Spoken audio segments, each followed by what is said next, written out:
Agência Sindical apresenta Repórter Sindical, o mundo do trabalho no ar. Muito bem, começamos Repórter Sindical Mundo do Trabalho no ar.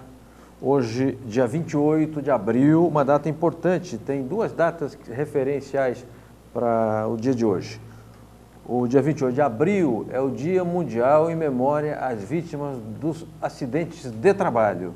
Nós que trabalhamos em escritórios, por exemplo, eu trabalho na agência sindical, é um lugar tranquilo, não tem acidente, mas isso não é a regra da vida dos trabalhadores. Ainda há muitos acidentes de trabalho, muita contaminação por agente químico e doenças que são provocadas por máquinas, por postura, por uma série de questões do processo industrial e do ambiente de trabalho. A data de hoje também é importante porque o movimento sindical, eu vou mostrar daqui a pouco, publicou um documento, 4 centrais sindicais, Força, UGT, Nova Central, CSB, que diz: o Brasil que queremos, crescimento econômico e geração de empregos, que eu estou chamando de um documento que confronta o Plano Temer, uma ponte para o futuro. Vamos tratar lateralmente disso, porque o objeto do programa hoje é outro. Nós fazemos a série, cada mês, temático, né? Então tem 4 programas sobre o mesmo tema. Hoje encerramos a série Sindicalismo e Emprego. Estamos recebendo, a quem eu agradeço muito a gentileza de nos visitar aqui no estúdio, o José Silvestre Prado de Oliveira. Tudo bem com você, Silvestre? Tudo bom, Francisco? Silvestre, coordenador de Relações Sindicais do DIEESE, Departamento Intersindical de Estatística e Estudos Socioeconômicos. Baiano, geógrafo, formado pela PUC de São Paulo em 87, com pós-graduação em Economia e Gestão das Relações de Trabalho. Eu quero, depois de agradecer ao Silvestre, mandar um abraço a todos do DIEESE. Aliás, ontem, no Sindicato de Engenheiros de São Paulo, Estado de São Paulo, na capital, onde aconteceu o lançamento do seminário, a abertura da campanha salarial com um seminário muito interessante. Lá encontrei o Clemente Ganlúcio, que é o coordenador técnico do DIEESE, que fez uma explanação muito boa, muito pé no chão, muito correta e que eu acho que ajudou ali naquele ambiente, que havia um ambiente de boa vontade das partes, de fazer um bom acordo salarial e os dados e análise do Clemente ajudaram muito. Nós, como todo repórter sindical, temos aqui a Ariane Soares, que faz as perguntas, encaminha aqui a parte da produção e das participações. Tudo bem, Ariane? Tudo bem, Franzinho, muito boa noite, Silvestre, obrigado por sua participação. E a você que nos acompanha, você pode enviar a sugestão de pautas e temas para o nosso e-mail tv@agenciasindical.com.br ou para o nosso WhatsApp, que o número é 943709363, 943709363. Muito bem, Silvestre, o Brasil, a partir de 2003, cresceu. 2003, 2004 cresceu bastante, acho que teve um impacto ali em 2009, se não me engano, uma crise. Depois voltou a crescer e até 2014, mais ou menos, esse crescimento seguiu. Eu trabalho para muitas entidades sindicais, lá na agência sindical, e você na DIEESE, com centenas de entidades. E a nossa experiência, eu quero crer que tenha sido muito parecida, de ver uma época assim, generosa na produção de geração de empregos, formalização, né? A informalidade caiu, as categorias melhoraram seus pisos, as categorias mais organizadas tiveram ganho real durante 10, 11 anos seguidos, e agora o sindicalismo se defronta com um desemprego muito grande, um desemprego, assim eu diria, impactante. Queria saber como é que você, uma pessoa que lida diretamente com a instituição do mundo do trabalho, que também passou por essa fase de vento a favor, enxerga a conjuntura atual. Olá, Franzinho, agradeço o convite para participar do programa. Eu acho que é fato que nós tivemos nesses últimos 10, 12 anos no Brasil um processo de crescimento, né, com geração de renda, né, e mais do que isso, uma mudança na lógica, né, de divisão, de partilhas de ganhos, que foi exatamente permitir essa melhor distribuição de renda, afetando positivamente a redução, né, das desigualdades sociais e regionais existentes no Brasil. E como você bem lembrou, um aspecto fundamental nesse processo foi a ação do movimento sindical através das suas entidades representativas, enfim, dos sindicatos, das federações, as próprias centrais sindicais, no sentido de desenvolverem campanhas, né, que resultaram nesses ganhos salariais. E foi, de fato, um período bastante exitoso do ponto de vista econômico, mas não só, né, do ponto de vista social, do ponto de vista político, né. O Brasil, nesse período, gerou cerca de 20 milhões de empregos e empregos seletistas, ou seja, empregos com registro em carteira. Ou seja, vagas formais, né? Vagas formais e, portanto, com um efeito extremamente positivo sobre a renda das famílias, sobre a previdência e, inclusive, sobre a arrecadação, né, os recursos para que o movimento sindical pudesse investir na sua ação e assim por diante. E um dado também que me parece fundamental nesse processo, que é uma inversão, né, no Brasil, do ponto de vista do emprego, que é esse dado da própria formalização. Quer dizer, você teve de um lado a redução da chamada informalidade no mercado de trabalho, com o crescimento da ocupação formalizada. Isso é um dado. Um outro dado que acho que me parece fundamental é que você também teve uma mudança do ponto de vista das desigualdades regionais, ou seja, os investimentos que o Brasil fez nesse período, seja do ponto de vista do investimento público e também do setor privado, eles tiveram uma certa descentralização que você tinha até então uma concentração, sobretudo na região sudeste. Sim. E a partir de 2003, 2004 e daí para frente, você teve uma descentralização, ou seja, você teve investimento, por exemplo, no Nordeste, né? Tanto isso é verdade que você teve um crescimento da economia nordestina superior à média nacional, né? Além disso, você teve também digamos assim, as chamadas políticas públicas, os programas de transferência de renda, enfim. Foi todo um processo, me parece, que né, e os indicadores demonstram isso, um processo extremamente positivo. Ô Silvestre, aquilo que os economistas, de modo geral, falam círculo virtuoso, né? Porque você teve aumento do emprego, aumento da formalização, aumento da renda do salário, redução das desigualdades regionais e também teve ampliação do crédito. Porque não adianta dar crédito se as pessoas não têm dinheiro para comprar. Ou seja, então houve um estímulo, né, a todo o ciclo da economia. Quando eu digo que as pessoas não têm dinheiro para comprar, melhor dizendo, não tem dinheiro para depois quitar, né, as prestações, etc. E também, Silvestre, parece que nos ajudou uma ação mais afirmativa do Estado brasileiro. O Estado brasileiro com o PAC, por exemplo, Programa de Aceleração do Crescimento, com o Luz para Todos, que é um projeto, uma vez eu li o Luz para Todos, 11 milhões de postes. Parece que não, mas isso tem um impacto, né, naquele segmento da economia. E agora mudou, ou seja, a economia está em retração, na verdade está travada, e o Estado está em crise institucional, crise política, né? Como é que o Diese está vendo essa conjuntura e que orientação vocês têm passado ao movimento sindical? Então, acho que você lembrou muito bem, quer dizer, além digamos assim, do dinamismo da economia e do mercado de trabalho brasileiro nesse período, que foi extremamente positivo e que possibilitou todos esses ganhos, há também nesse período uma mudança do papel do Estado brasileiro. Sim. Né? E isso aí traduzido, entre outras coisas, no conjunto de políticas, seja políticas de caráter social, né? E não só em termos de distribuição de renda e de ganhos sociais, etc., mas também as políticas, como você muito bem lembrou, as políticas afirmativas, né? As políticas voltadas para as chamadas minorias, enfim.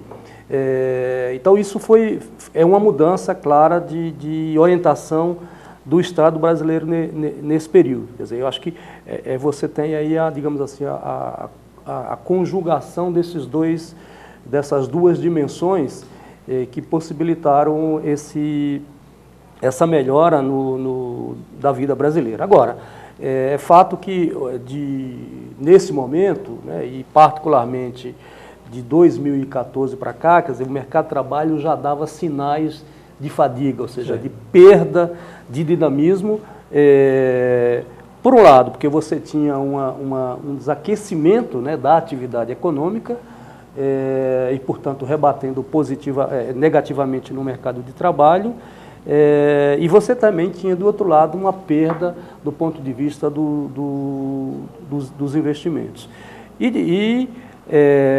2015 foi um ano que trouxe, do ponto de vista do emprego, um crescimento considerável das taxas de desemprego, né, e, portanto, da perda de postos de trabalho, dada não só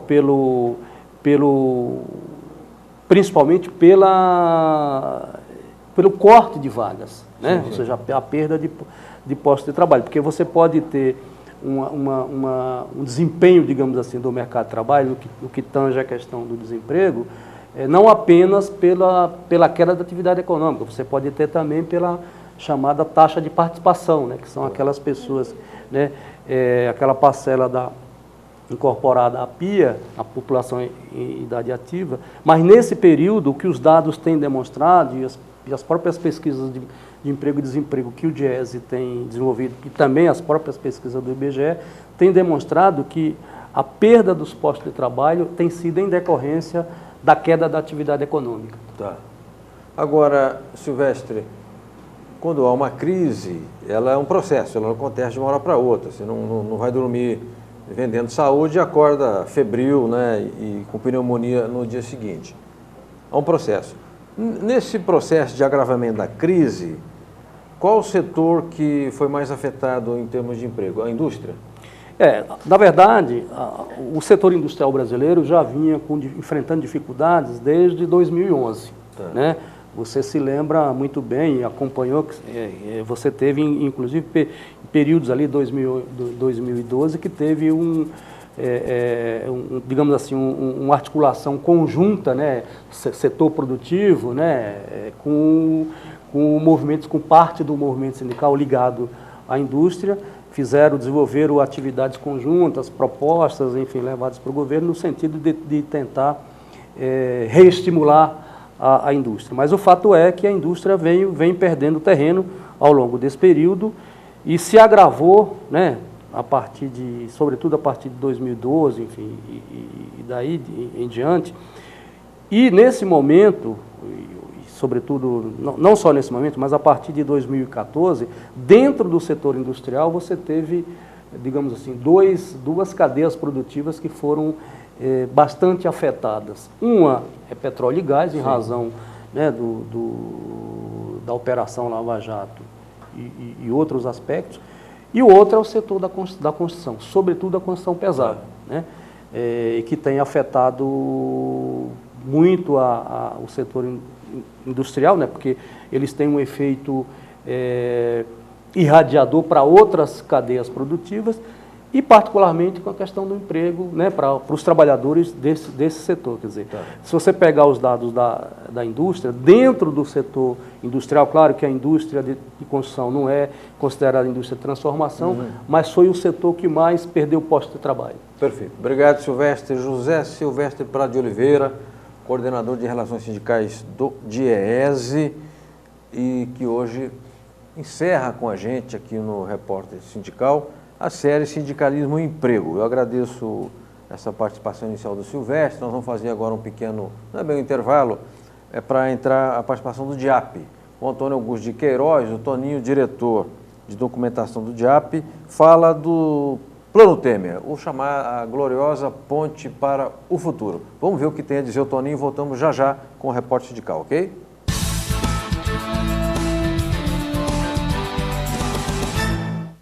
Boa noite, Franzinho. Aqui é Toninho do DIAP, trazendo aqui um pequeno relato dos episódios aqui de Brasília no que diz respeito ao movimento sindical. Estamos agora acompanhando o desfecho do processo de impeachment, que pode resultar na troca de comando na presidência da República e com uma pauta extremamente preocupante do ponto de vista dos trabalhadores. A chamada Agenda para o Futuro, apresentada pelo PMDB e assumida pelo vice-presidente Michel Temer, traz aí enormes riscos aos direitos dos trabalhadores e precisamos da unidade de ação do movimento sindical para enfrentá-la. Entre os pontos centrais dessa pauta estão a desindexação geral da economia, o que pressupõe o fim do aumento do salário mínimo e também dos reajustes previdenciários, o que é extremamente preocupante. Há ainda o aspecto relativo à prevalência, ou à tentativa de prevalência do negociado sobre o legislado nas relações de trabalho. E, além disso, há, de parte das bancadas conservadoras no Congresso, uma série de iniciativas com vistas a cercear a liberdade sindical a partir de fiscalizações e de cerceamento da atividade sindical. Então, realmente é um momento de grande preocupação e que requer muita unidade do movimento sindical. Um grande abraço, Toninho.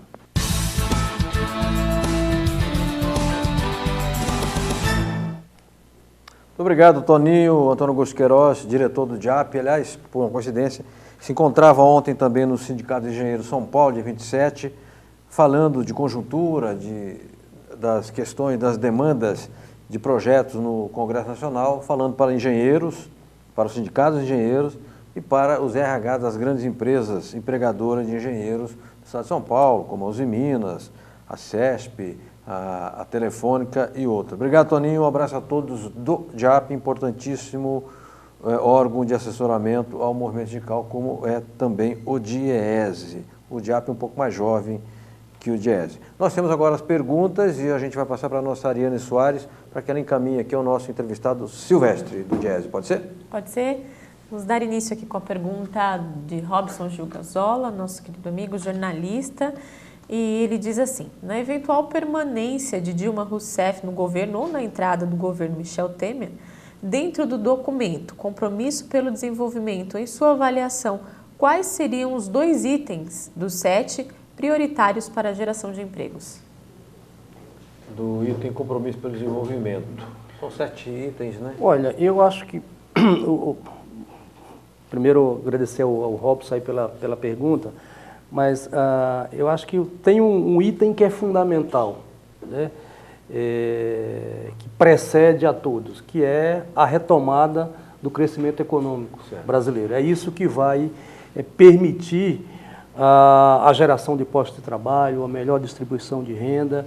Então, se tivermos uma política que aponte no sentido da alteração da gestão econômica, que preveja isso, eu acredito que nós possamos ter uma retomada do crescimento. Não me parece que seja essa a orientação do ponto de vista de como está estruturado o plano, né? Do sentido de ter essa retomada no curto prazo, porque o plano vem no sentido, o programa vem no sentido de fazer um ajuste, né, fiscal que é muito mais, pelas impressões pelo menos, que é muito mais, digamos assim, pesado no sentido de afetar, sobretudo, os trabalhadores, do que aquilo que vinha sendo, digamos assim, postulado, né, pelo atual governo, né, pelo governo da presidenta Dilma, né. Então, eu acho que tem que ter, primeiro, o pano de fundo, a questão da retomada do crescimento econômico. Segundo, ter políticas, né, voltadas para a questão do emprego, do mercado de trabalho. Terceiro, políticas que combinem, né, com políticas públicas voltadas também, não apenas para o mercado de trabalho, mas também para compensar, tá certo? Políticas que incentivem o crescimento, enfim, a dinâmica econômica dos municípios de uma maneira geral. Agora, Silvestre, não querendo interromper, já interrompendo, dos 7 pontos, teve um que até precedeu a elaboração do documento com 7 pontos, que era uma recomendação para investimento em retomada do setor, acho que de gás, petróleo, naval e construção pesada. Seria, digamos assim, 2 cadeias, a cadeia do petróleo e gás, sim, tá? E a cadeia da construção, e aí especialmente a cadeia da construção pesada. E dentro disso, obviamente, na cadeia do petróleo e gás, a indústria naval, né, que teve uma recuperação, estava completamente estagnada, né, e que teve uma recuperação nesses últimos anos. Então, esse, de fato, é um dos pontos do compromisso que aponta para a retomada do investimento, enfim, desses 3 grandes setores da atividade econômica. Perfeito. Silvestre, eu entrevistei hoje, na data de hoje exatamente, o José Calixto Ramos, presidente da Nova Central. Aliás, mandar um abraço ao Calixto, que eu tenho muita admiração pela figura dele, sempre falei, né? Acho que é sensato, tem pé no chão, é consequente. E o Calixto esteve lá com o Temer, naquela reunião na terça-feira, né? Portanto, anteontem, e me disse, olha, eu falei lá para o Temer que ficando, qualquer que seja o governante, são 2 setores que precisam ser imediatamente alavancados, expressão do Calixto. O setor da construção pesada e da metalurgia.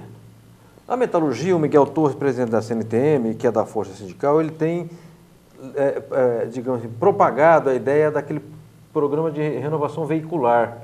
Até, se não me engano, é um técnico do DIESE, o Altair, que está cuidando disso. Renovação de frotas. Você acompanha a renovação de frota. E aí vai de moto a caminhão, né? Você acha que dá para implementar isso? E ajudaria? Olha, isso são as chamadas políticas de recorte setorial. Certo. Né? Esse exemplo que você está dando. Eu não sei, tenho dúvidas se, por exemplo, se num provável governo, né, Temer, como está se desenhando, e tendo em vista o que está consubstanciado como é que chama, no programa Uma Ponte para o Futuro, se esse tipo de políticas seriam contempladas. Me parece que não, tá certo? Agora, são políticas que nós já tivemos várias experiências no Brasil, né, de essas políticas de recorte setorial que têm tido resultados, tá certo? Alguns são contrários, né, a esse tipo de política, mas eu acho que são perfeitamente cabíveis, né? A dúvida é se, me parece que nesse plano esse tipo de política não estaria contemplado. Tá, pelo menos não está sinalizado no documento, né? E pelo andar da carruagem aí com o banqueiro lá, como é que chama? O Meirelles, né? Comandando a economia e ele exigiu porteira fechada, ou seja, nomear Banco Central e BNDES, etc., a impressão que tem é de um ajuste fiscal de caráter neoliberal, até porque do Meirelles, dada a sua formação bancária, ele, banqueiro no caso, né, não se esperaria coisa muito diferente. Silvestre, o setor de serviço durante muito tempo foi gerador de empregos, né? Até emprego que às vezes tem que falar, mas é emprego de baixa qualidade, o salário é baixo, também não requer muita qualificação. Ele resistiu durante muito tempo à queda do nível de emprego. Por que não resistiu mais? Porque foi perdendo emprego na indústria, depois no comércio, e ele aponta a final da linha? Então, aí, Fran, o que é que ocorre? Em qualquer economia industrializada, né, a indústria acaba impondo, digamos assim, né, uma dinâmica do crescimento da economia e outros setores vêm, digamos assim, na rabeira, né, do comportamento da indústria. Nós vivemos no Brasil, nesses últimos anos, uma perda de importância na indústria brasileira, não apenas do ponto de vista da participação dela no produto interno bruto, né? E é fato que o rebatimento, né, do ponto de vista da perda de postos de trabalho e da dinâmica do mercado de trabalho, ela vai rebate primeiro na indústria e vai rebater depois no setor de serviços, né? E foi isso que ocorreu. Tanto é verdade que a perda de postos de trabalho relativamente foi mais acentuada mais recentemente, agora tanto no setor de serviços como no setor de comércio, né? Que são setores cuja renda a renda é menor, né? Tá. Então, isso também tem um reflexo, além de ser o setor mais importante do ponto de vista da ocupação. Mas né? é a porta de entrada para muita gente no mercado. E se você considerar o comércio, não só, mas o comércio é porta de entrada, como tem vários segmentos dos serviços, né? Que é isso que você está falando, que são consideradas portas de entrada para o primeiro emprego, para o acesso ao mercado de trabalho e tal. Né? E o que acontece? Quando você perde, como a indústria é o setor mais estruturado, inclusive do ponto de vista de formalização e da renda, né, do salário, o salário médio maior no setor industrial, quer dizer, a perda da dinâmica da indústria vai rebatendo mais de forma no conjunto da economia e, portanto, da renda, e os setores de comércio e serviços tendem a fazer isso depois. E, de outro lado, você tem também acho que um aspecto que não pode ser desconsiderado ao contrário, que você tem uma perda de renda no Brasil nesses últimos períodos mais recentes, não apenas dada pela diminuição dos postos de trabalho, mas também pela questão da inflação, né? Sim, sim. A inflação aumentou nesses últimos do ano passado para cá, sobretudo. Isso afeta negativamente a renda, tá certo? Perfeito. E acaba, obviamente, prejudicando, aí, enfim. Tanto é que isso se reflete na capacidade de consumo das famílias. Perfeito. Silvestre, obrigado. Me avisa o Edu que temos uma reportagem. Essa reportagem foi feita pela Ariana e pelo próprio Edu no seminário do 1º de maio da UGT, da União Geral dos Trabalhadores, dia 25 e 26 de abril, em São Paulo. Vamos ver a matéria e depois voltamos com o Silvestre falando sobre sindicalismo e emprego. Silvestre, do Diese. Vamos lá? A União Geral dos Trabalhadores, UGT, realizou nos dias 25 e 26 de abril seminário Trabalhadores e Trabalhadoras em Tempos de Crise, Construindo Alternativas. O evento, em São Paulo, faz parte das comemorações do Dia Internacional do Trabalho, celebrado em 1º de maio. Fala um pouco sobre a importância dele, o seminário de 1º de maio da UGT, fala um pouco sobre ele. Olha, é importante primeiro resgatarmos que essa aqui é uma data redonda, são 130 anos da realização do 1º de maio, que é de 1886. É um seminário que vem reunindo intelectuais renomados, tanto da Universidade Brasileira quanto do exterior, um debate profundo sobre a crise e também buscando alternativas, porque não basta única e exclusivamente fazer mais um diagnóstico da crise. É necessário apontarmos soluções execuíveis, porque o Brasil tem pressa. Tem pressa para retomar o crescimento econômico, tem pressa para gerar emprego, tem pressa para gerar renda, retomar o desenvolvimento e superarmos esse quadro muito difícil que o Brasil está atravessando. Você pode dar aqui para a gente um balanço do que você ouviu, o que você vai levar lá e vai conseguir aplicar também lá no Ceará, na UGT, junto aos sindicatos filiados? Com certeza.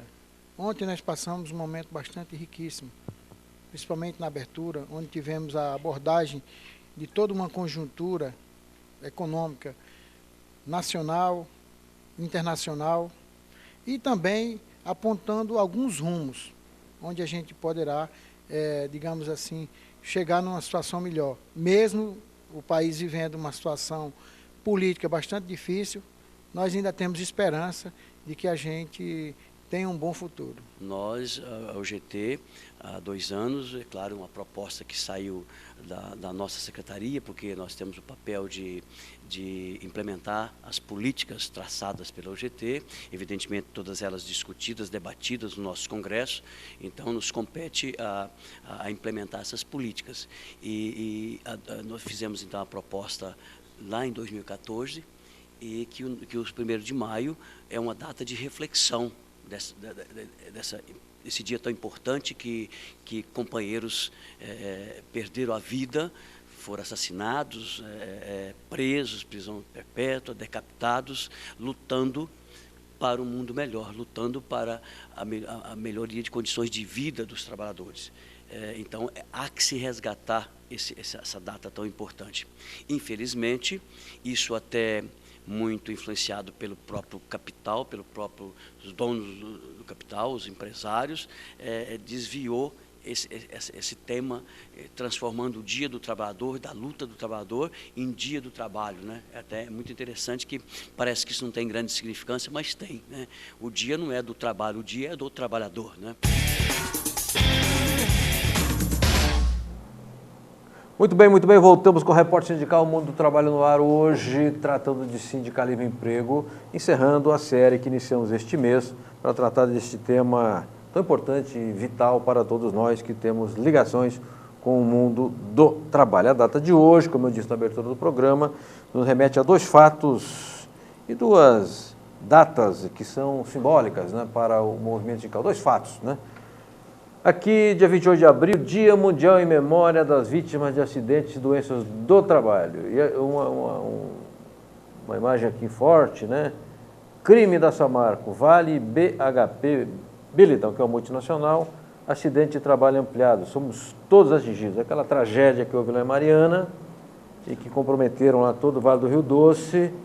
E que me consta, não tem ninguém preso, né? Acho que não tem lava-jato lá na área, né? Também a ambientalista mor do Brasil, Marina Silva, nada disse a esse respeito, porque há os ambientalistas e os ambientalistas de fancaria. E também a data de hoje, a publicação deste importante manifesto, eu li pela manhã, achei muito bom o documento das 4 centrais. 1º de maio, 130 anos de avanços, unidade de lutas, 1886-2016. O Brasil que queremos, crescimento econômico e geração de empregos, com 19 itens. Vou ler aqui o último parágrafo da exposição de motivos aqui das centrais. O país que todos almejam será o resultado da discussão de uma ampla agenda. Um governo com uma agenda voltada para o desenvolvimento e para o crescimento econômico, para a distribuição de renda. E aí o Brasil que queremos, eles apontam. O primeiro item, implantação urgente de uma política de desenvolvimento nacional. Segundo item, mudanças e redirecionamento da política econômica. Terceiro, retomada, ampliação e adoção de políticas de geração de emprego, renda e direitos sociais. E o último item, reforma agrária. Todos esses itens que eu citei são geradores de emprego, né, Silvestre? Esse muda a política econômica, se produz uma nova matriz, né, de direcionamento econômico para setores. E a própria reforma agrária são geradores de emprego. Portanto, o movimento sindical está com uma posição construtiva aqui. Sim, como sempre, né? O movimento sindical sempre aportou contribuições no sentido do crescimento, do desenvolvimento econômico. Quer dizer, se pegarmos a pauta, né, do movimento sindical brasileiro, enfim, das centrais, vamos verificar que tem um conjunto de propostas que visam o crescimento da economia, desenvolvimento, geração de empregos, distribuição de renda, né, garantias sociais, proteção ao trabalho, enfim, essa é a pauta histórica do movimento sindical brasileiro, lutar contra a precarização do trabalho, né? Acho que tem sido, digamos assim, a tônica do nosso movimento sindical. Hay que lutar, né? Vai precisar ir à luta, né? Muito. Porque se desenha, né? Eu estou falando hoje, é 28, aqui ninguém tem bola de cristal, a política é muito dinâmica, mas o desenho do que se vê aí é a substituição da presidente Dilma pelo vice Michel Temer. E o Michel Temer, digamos que adotará uma agenda muito conservadora, né? Cercado, esse Brant, que foi ministro do FHC, acho que da Previdência, é um dos que estão alinhavando lá o projeto de governo e é considerado muito atrasado e há muitas críticas à forma com que ele se conduz, digamos, nos bastidores da política. Roberto Brant, de Minas Gerais. O Delfim Neto também é um dos formuladores do Temer, até aí o Delfim eu acho melhor. Agora, é triste ver um industrial sem indústria, como o SCAF da Pitaco, dizem até que está cotado para ser ministro, né? Dizem que o pai dele era dono de fábrica e agora parece que ele vive de rendas de imóveis, especulação imobiliária. Em alguns países, especulação imobiliária, inclusive, é crime, né? Haverá de ser no Brasil um dia também, porque a propriedade tem que ter função social. Se a propriedade serve para arrochar a vida do outro, explorar o outro, impor condições degradantes de vida para o outro, ela está praticando crime e acho que nós ainda avançaremos nesse sentido no Brasil. Aqui eu não estou botando culpa em ninguém, estou apenas fazendo uma consideração conceitual. O Edu nos avisa que tem um intervalo a contrato, a Confederação Nacional dos Trabalhadores em Turismo e Hospitalidade. Antes de entrar na matéria, quero fazer 2 comentários. A Contrato está fazendo um ciclo de formação sindical. Eu, inclusive, no ano passado, participei lá, acho que de 5 ou 6 rodadas para falar de comunicação sindical e fiquei muito feliz de ir a Brasília e trabalhar lá com aqueles dirigentes sindicais do Brasil inteiro. Foi muito produtivo e, assim, aprendi muito com aqueles companheiros. E também que o Moacir Teske, meu amigo de tantos anos, está bem de saúde agora, então fiquei feliz também, viu, Moacir? Vamos em frente. Chamamos o intervalo com o contrato e daqui voltamos com José Silvestre Prado de Oliveira, coordenador de Relações Sindicais do DIESE. O DIESE, para quem não sabe, todo mundo sabe, Departamento Intersindical de Estatística e Estudos Socioeconômicos. Ok, vamos lá? Podemos ir?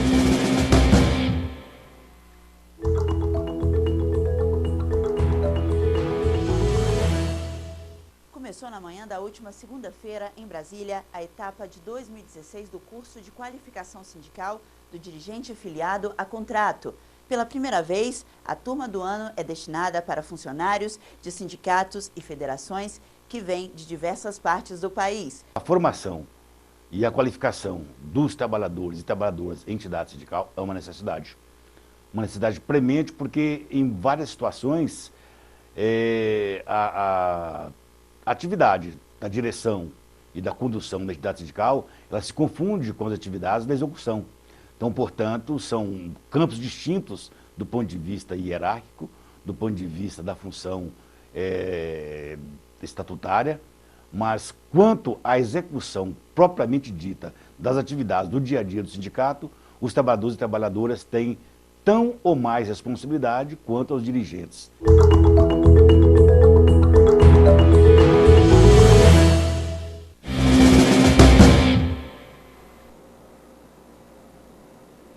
Muito bem, o contra-regra passou em frente à câmera aqui. Tem contra-regra na televisão? Tem, né? No rádio tem, né? Não, na TV que tem. Voltamos com o repórter sindical, o mundo do trabalho no ar, as pessoas estão trabalhando, se movimentando, é natural. Tem pessoas em frente às câmeras e pessoas atrás das câmeras. José Silvestre Prado de Oliveira, daqui a pouco falamos contigo, porque agora temos as perguntas que a Ariane encaminha dos nossos internautas e colaboradores, parceiros do Repórter Sindical. Vamos lá? Vamos. A pergunta foi feita pelo seu parceiro, Altair Garcia, também técnico do DIESE, e ele quer saber o seguinte: em momentos de crise, o frágil arranjo que sustenta as políticas públicas e trabalhistas são questionadas pelos empresários e por segmentos organizados. Como fazer frente a essa ofensiva? Quem perguntou? Desculpa. Altair Garcia. Altair do DIESE. Altair, nosso colega de trabalho lá do DIESE. Olha, Altair, essa acho que é uma questão fundamental, principalmente num momento como a gente está vivendo, que é um momento de crise econômica, enfim, de recessão, e nesses momentos me parece que é razoável que se tenha políticas, né, alternativas que façam frente, né, do ponto de vista do emprego, que façam frente à questão do emprego no sentido de minimizar e minorar, né, a situação dos trabalhadores. O que a gente tem visto no Brasil mais recentemente, quer dizer, existe digamos assim, várias políticas, vários mecanismos, né, que procuram atenuar essa situação. Então, a gente tem tanto os mecanismos previstos em legislação, né, como, por exemplo, o layoff, agora mais recentemente o Programa de Preservação do Emprego, além daqueles mecanismos que fazem parte do processo de negociação entre os sindicatos dos trabalhadores e as empresas, no sentido de encontrar alternativas, né? Sejam alternativas sei lá, por exemplo, como já ocorreu no Brasil em momentos de crise, por exemplo, na crise de 2008, 2009, nós vivenciamos isso, sim.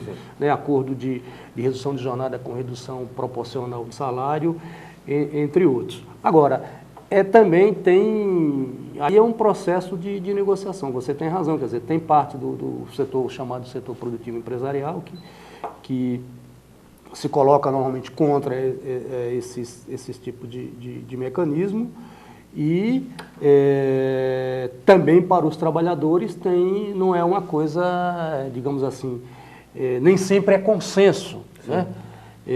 Nesses arranjos, digamos assim.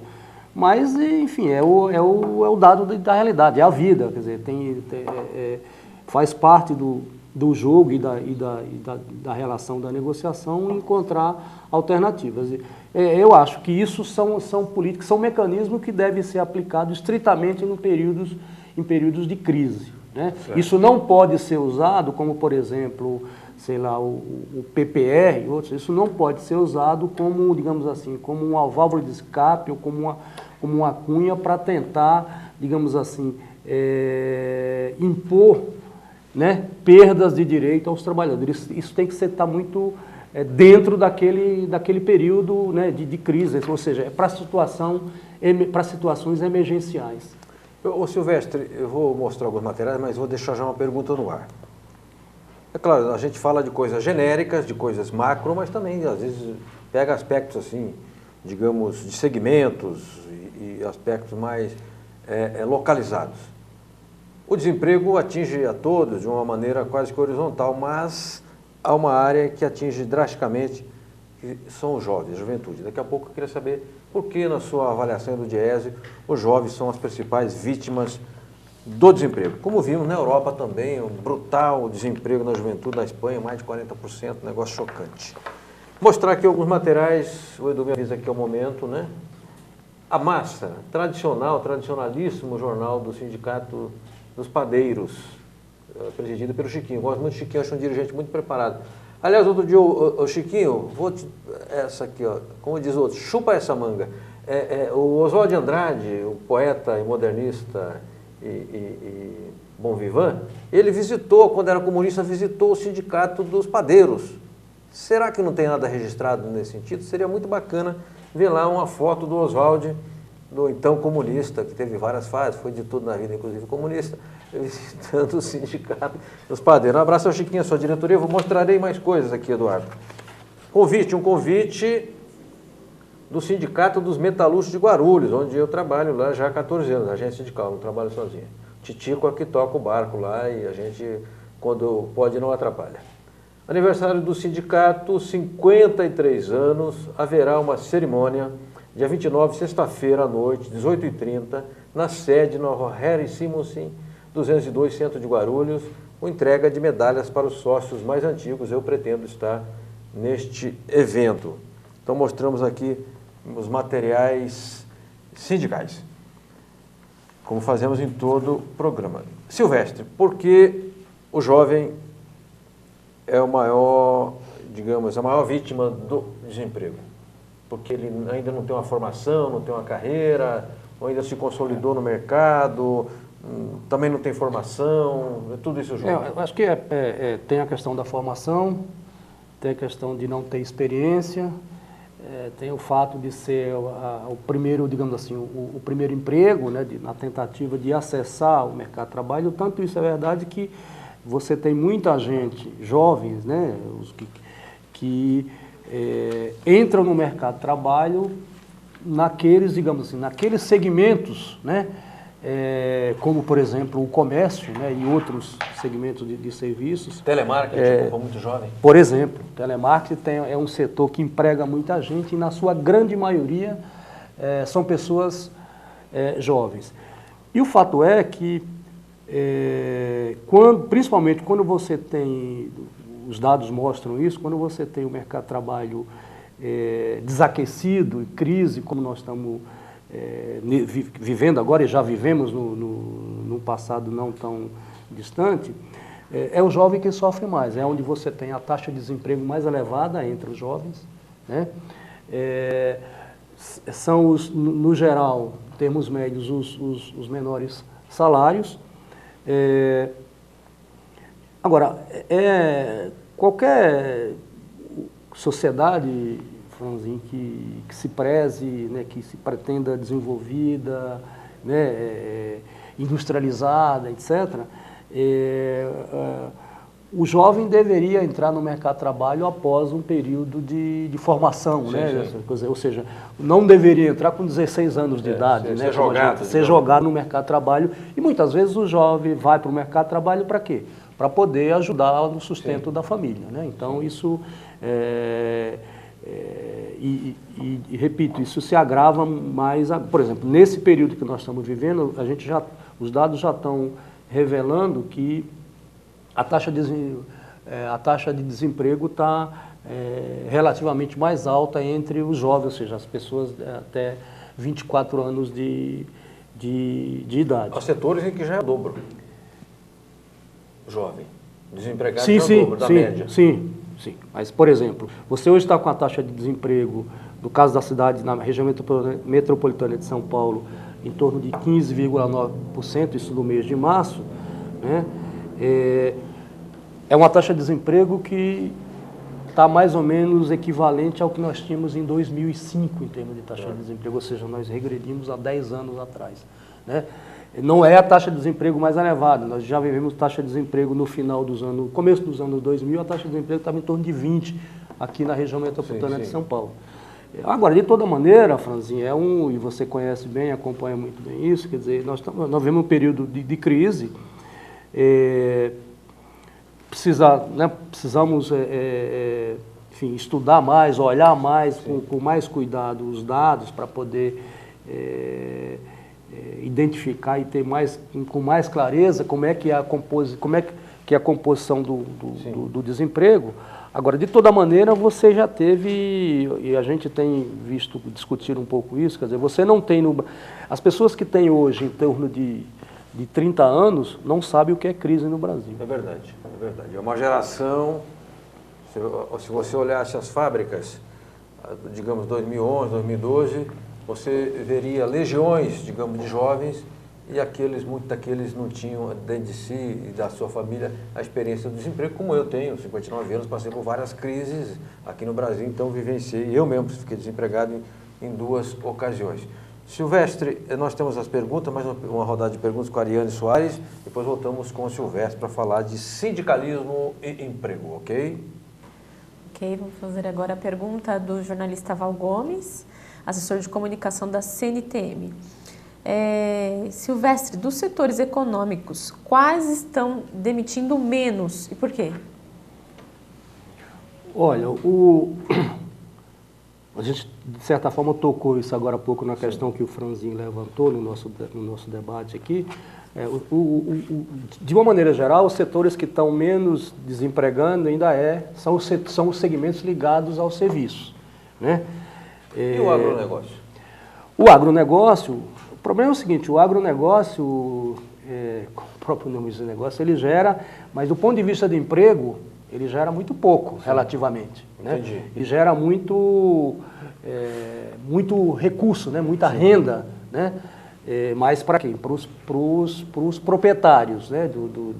E para os acionistas das empresas ligadas ao agronegócio. Mas do ponto de vista de emprego, de postos de trabalho e de renda para os trabalhadores, relativamente muito desproporcional ao tamanho do segmento, né? Então, voltando à questão aí do Val Gomes, são esses setores de comércio e serviço, mas agora o desemprego começa, digamos assim, a afetar com mais intensidade nesses segmentos. Claro que eu estou falando do serviço de uma maneira geral, né? Mas você tem alguns segmentos que ainda estão, o desemprego ainda está menor proporcionalmente do que, obviamente, do que em farmacêutico, outros. por exemplo, não. Até que os químicos fizeram um bom acordo salarial agora.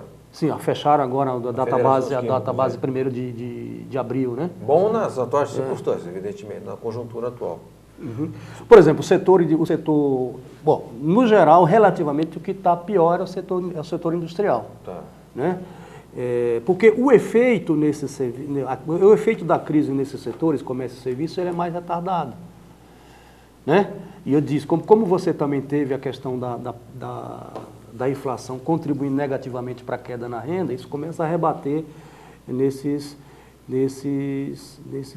setores. Né? Perfeito. Silvestre, deixa eu fazer uma pergunta específica focada no DIEESE. DIEESE, Departamento Intersindical de Estatísticas e Estudos Socioeconômicos, 60 anos, fundado pelo Movimento Sindical, muito solicitado para as campanhas salariais, muito solicitado também para os cursos de formação, etc. Mas agora, 12 anos depois, voltou o desemprego, voltou com uma violência impressionante.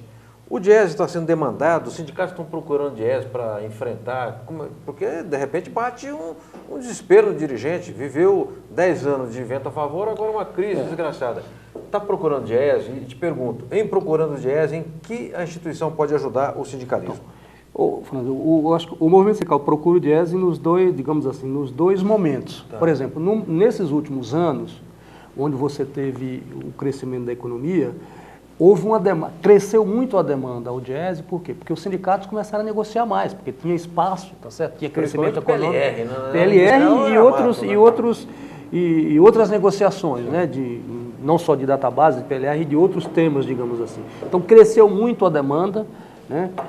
Nesse momento, tende a crescer a demanda, mas por outras razões, né? Que fazer frente às dificuldades, à crise, quer dizer, quais são as alternativas, né, do ponto de vista, por exemplo, das negociações. E aí, obviamente, que entra também nesse processo de negociação que outros temas, que alternativas, o que a gente pode, qual é a margem de negociação que você tem para negociar outras coisas que não necessariamente o ganho real, quer dizer, o ganho real continua sendo reivindicado, mas aí você conhece tão bem quanto eu, as pautas também vão mudando. Sim. Então isso requer também uma assessoria, né, no sentido de aportar conhecimento e ajuda para a ação dos sindicatos nas mesas. Aí chega lá e diz assim, Silvestre, eu quero que você me ensine qual é o pulo do gato. Como é que eu faço campanha salarial com sucesso numa crise desgraçada? Vai ter que ensinar, o DIEESE está aí para isso. Aí eu acho que tem uma coisa que é fundamental também aí no trabalho do DIEESE, além desse trabalho, por exemplo, de pesquisa, de levantamento de informações, né, de aportar subsídios para a negociação, tem uma dimensão fundamental aí para o movimento sindical, que é a questão da formação também, né? Tá. Investimento na formação para enfrentar esse período de crise que a gente está atravessando e que deve continuar. Perfeito. Silvestre, vamos fazer um pequeno intervalo no arquivo sindical. São materiais que nós temos na agência, de vídeos, de gravações, e que compõem a memória do que a gente tem lá na agência, que agora completa 25 anos em 15 de julho. E é bom a gente prestar atenção, porque eu vou comentar, interessante, que nós vamos mostrar hoje, é com o Sindicato dos Engenheiros, com o Murilo. Vamos lá, a reportagem? Arquivo Sindical, a história vivida do sindicalismo brasileiro. A Câmara Aberta Sindical se encontra hoje no Sindicato dos Engenheiros do Estado de São Paulo. Nós vamos falar com o Murilo Celso Pinheiro. O Murilo foi até objeto de editorial da Folha de São Paulo hoje o tema engenheiros, mais precisamente a importação de engenheiros de países estrangeiros, notadamente de Portugal. Eu queria saber, está faltando tanto engenheiro assim no Brasil? Não, de fato não. Eu acho que nós temos aí uma demanda por engenheiro muito grande. mas nós temos também condição de suprir o nosso mercado. Nós temos que ver a necessidade cada vez mais de especialistas. Se nós tivermos algum caso especial, de buscar um especialista, alguma coisa bem específica, eu acho que aí tudo bem. Mas quanto ao engenheiro, nós temos condição de suprir no nosso mercado interno. Murilo, se alega sempre que um dos problemas para a formação do engenheiro é uma deficiência que o Brasil tem crônica na área de matemática, que o ensino da matemática na base é muito fraco. Eu te pergunto, primeiro, se isso é real, e segundo, em que medida isso reflete na formação final do profissional de engenharia? Olha, eu acho que tem, de fato, nós temos que pensar muito no curso secundário, na questão da classe média, como é que nós podemos estar discutindo essa questão de formação, de preparação na matemática, principalmente, para um estudante de engenharia. Nós temos discutido muito a contribuição na educação. Acho que a educação cada vez mais tem que ser aprimorada, tem que ser preparada para que o engenheiro, para que o estudante de engenharia faça e conclua o curso com conhecimento pleno. Nós temos, de fato, aí acho que em algumas escolas, alguma necessidade a mais, quer dizer, todos nós estamos ouvindo falar, nós temos até em campanhas eleitorais pessoas falando sobre isso. Acho que o Brasil precisa ficar mais atento à questão da educação, principalmente a educação no ensino secundário, no ensino médio, para poder dar condição do estudante ir para cima com plenas condições de estudar, aprender e se preparar para o futuro do mercado brasileiro. Arquivo Sindical. A história vivida do sindicalismo brasileiro. Muito bem, voltamos com José Silvestre Prado de Oliveira, coordenador de Relações Sindicais do DIEESE. Silvestre, o DIEESE faz aquela pesquisa do ICV, de custo de vida do DIEESE, mas também faz de emprego e desemprego. Esta pesquisa de emprego e desemprego, ela é mensal, ela é semestral e que universo ela abrange? Então, a pesquisa de emprego e desemprego é mensal, nós fazemos em 5 regiões metropolitanas, mais o DF. Né? É uma pesquisa, a primeira que foi feita, começou em São Paulo, ainda no meados da década de 80, 85, e depois foi se estendendo para outras regiões. Então, nós fazemos hoje, além da região metropolitana de São Paulo, fazemos em região metropolitana de Porto Alegre, Fortaleza, Salvador e o Distrito Federal. Né, tinha mais Belo Horizonte, foi interrompida, né? Está suspensa a pesquisa. E é uma pesquisa que teve e tem uma importância muito grande. Teve no sentido do seguinte, continua, mas uma pesquisa que trouxe, primeiro pela inovação que ela trouxe do ponto de vista metodológico, de mensurar mercados de trabalhos mais pulverizados, estratificados, como é o brasileiro, né, das regiões, o mercado de trabalho das regiões metropolitanas. E segundo, foi um acerto também do próprio movimento sindical que trouxe para o debate, né, a questão do desemprego, porque é bom que se diga, Franzinho, o Brasil, nós até o final dos anos 80, ao contrário do que você já vivia em muitos países, o Brasil, esse não era um fenômeno, né, do desemprego. O desemprego no Brasil começou a ser um fenômeno mesmo, sério, assim, a partir do final dos anos 80 e início dos anos 90. O governo Figueiredo, né, foi drástico. Né? Então foi um período mais...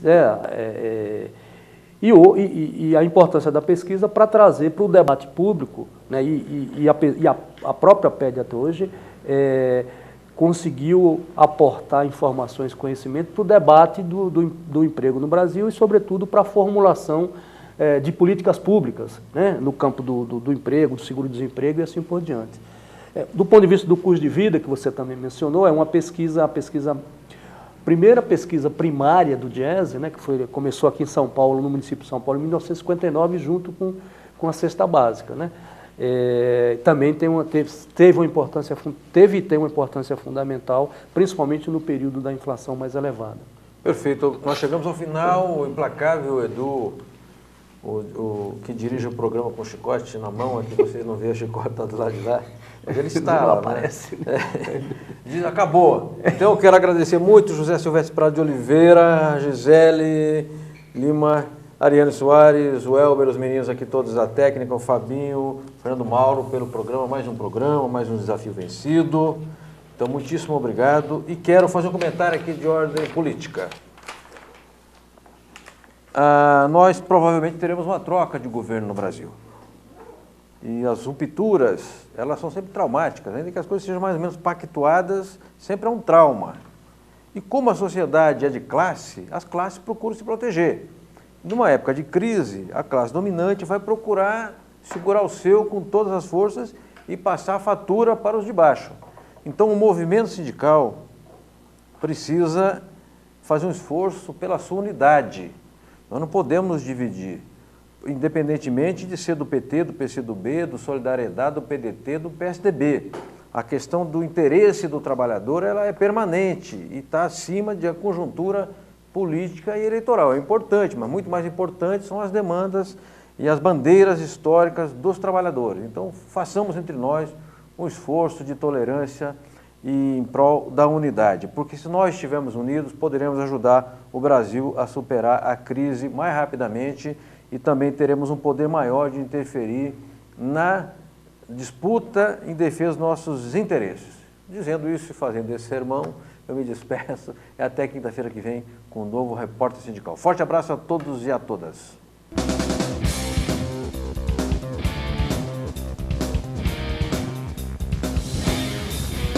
A Agência Sindical apresentou Repórter Sindical.